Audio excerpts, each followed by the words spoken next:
Hello everyone, Danielle here from My Essential Home 23. I'm super excited to share with you today's decor steal, these two beautiful wood and glass hurricane vases. I'm going to share with you how I'm going to style them.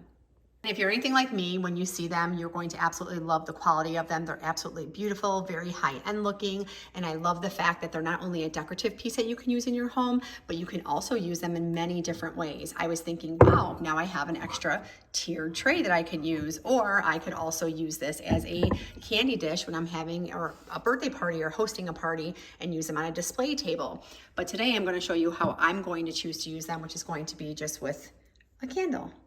Here I'm sharing them just with a simple candle inside, nothing else. And as you can see, there's a ton of space, which what I thought about doing was I could add other decorative pieces each holiday inside of there. Or if I wanted to, I could add more than one candle because as you can see, there's tons of space inside.